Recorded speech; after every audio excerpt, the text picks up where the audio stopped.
My interaction with the Marjaree Mason Center really started prenatally. I was in and out when my mom was pregnant with me, actually. And so, my mom grew up as the cheerleader of her high school. She went to a private school. People are often shocked when they hear about her story because her father had some challenges with substance abuse and came from a big family, a very supportive and loving family. These are average working, hardworking people. She had seen her dad struggle with that and always swore that she would never, ever get involved with that. But as such would have it, she got caught up in the wrong crowd.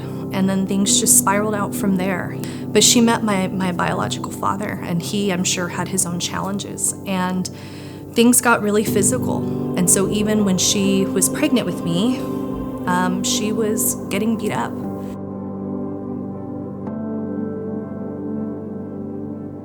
My mom had been in the hospital on and off for about 2 months, even before I was born, because she kept having broken ribs.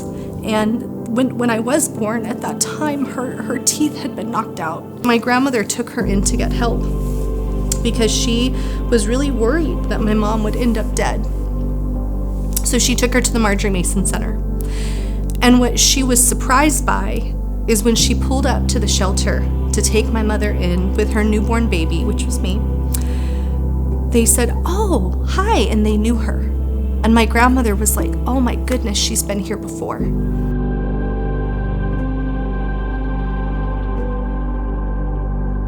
I know that my mom was doing her best, and she was, unwell, and she was struggling. And before I went into foster care, there was abuse with me. There were several times where I remember being 11 and 12 years old where I was like, I'm gonna die.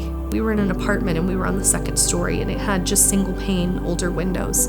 And somehow I had gotten pinned up against the window, and the frame started to shake. And I'm looking down going, oh my gosh, this is it. We're gonna go through this window and I'm gonna die. And there were a lot of moments like that. I mean, the first time I had thought about whether or not I should continue living, I was 8 years old, and my oldest daughter now is 8 years old. But now when I look at my little girls, both of them, 8 and 5, I can't imagine. I truly cannot imagine them going through and have what I went through and having those sorts of feelings.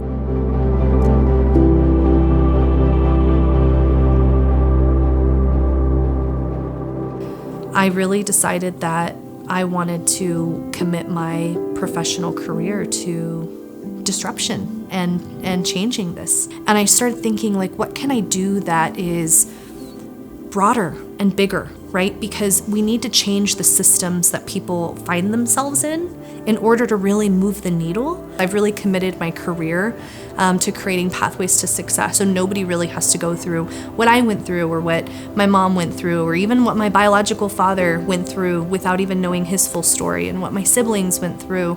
And so that's really been my career commitment, is focused on this particular work. And then I found the United Way. And so now I am able to really couple the focus on individual healing and wellness with this broader systems change and design.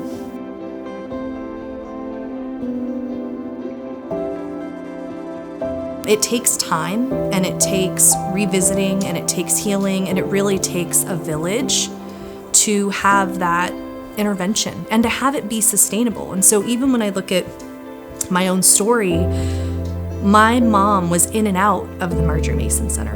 And that's not a critique of the services that the Marjaree Mason Center provides. That's a testament to it takes time.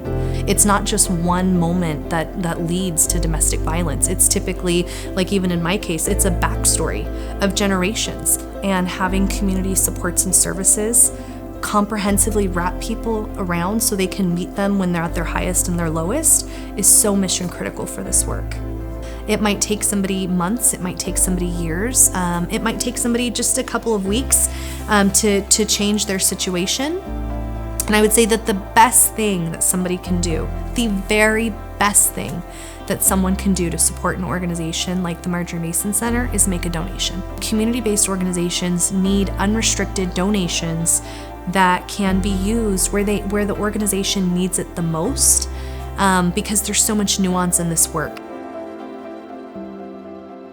And so what I would say to any person stepping foot into the Marjaree Mason Center is that you're safe, that this is a safe space, and be kind to yourself on the journey, and lean into the support that's there for you and for your family and for your well-being, because you are worth it.